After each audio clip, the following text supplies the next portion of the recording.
Hello, value creators.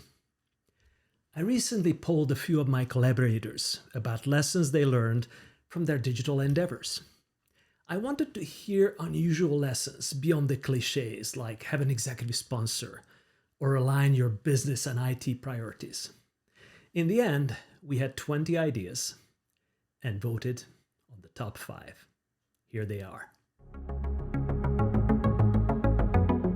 So here are the 5 unusual lessons from digital transformations. Lesson number 1, decentralize innovation and centralize scale.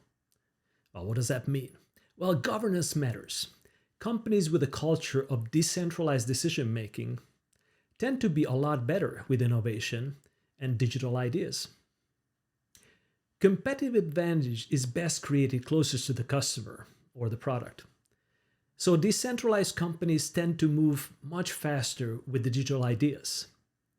On the other hand, highly centralized organizations typically struggle with employee-driven innovation due to the extensive processes and layers for validations and approvals. Also, because innovation teams tend to be centralized, career paths for innovators in the field are very limited. Now, why decentralized organizations are better in innovation, speed, and results, when it comes to scaling, centralized governance tends to win. Once a corporate strategy is confirmed and set in stone, and the digital project is approved, centralized companies are actually better cutting through the resistance to change and allocating the necessary resources for success. An ideal company would have leeway for experimentation close to the field, but have a centralized cadence to elevate and scale digital ideas. Without that cadence, companies will either be in permanent science experiments or reject bottom-up innovation altogether. Lesson number 2, have someone own the results. This alone is probably the most important lesson.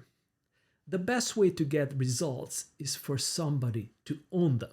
Sounds obvious. I've never seen a business case I didn't like. As a CFO friend of mine likes to tell me, if companies delivered on half the business cases of technology projects, the world's GDP would double. I know it's a funny statement. I think project teams have their best intentions. However, there's a world of difference between seeing where the value can be and actually delivering the value. The best way to produce results is to have someone with authority own that result. If the CFO agrees to own the DSO reduction and the head of supply chain signs up to the inventory turn changes due to an e-commerce initiative, you're much more likely to get the result. Lesson number 3. Share the success. This is hard. Companies seem to have difficulty sharing project benefits with the project teams. I've seen companies paying millions to consultants and outsourcing partners in gain share fees.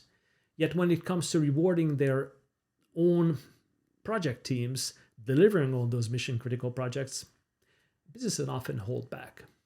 Whether it's an HR policy or a cultural norm, it is still a mistake.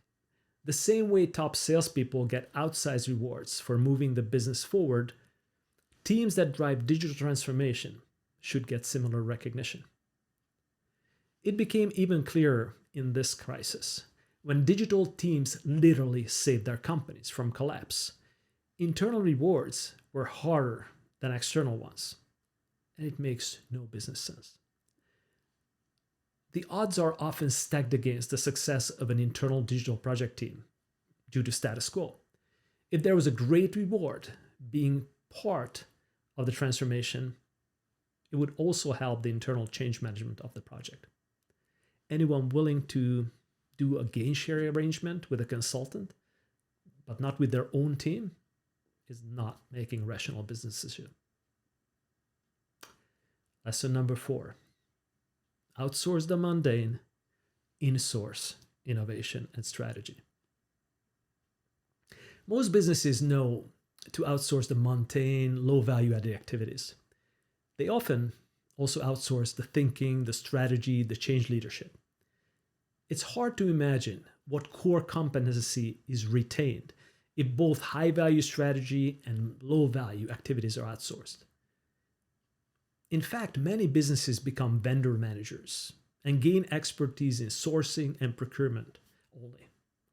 The question is whether you can win if both your digital strategy and the execution is outsourced. There are companies where strategy is developed by a consultant, product design is outsourced, marketing and social are done by an agency, a contract manufacturer is producing their products, third-party inside sales does the customer interactions. Ultimately, the question is whether that strategy can beat a digital asset-light disruptor of the business. I don't think so. And lesson number 5 is speed. Cut time in half. Speed is everything. The time value of money kills business results, slows down organizational learning, and stops digital momentum. Given too much time, project teams become complacent and lose the pressure to succeed. I had a boss once who believed the best way to accelerate creativity is not to give things more time, but to reduce the time and resources available. Under pressure, better and more creative solutions tend to emerge. The best digital transformations happen in quarterly increments, not annual releases. Shipping early and often is as true in value creation as it was in the early days of tech revolution. Talk soon.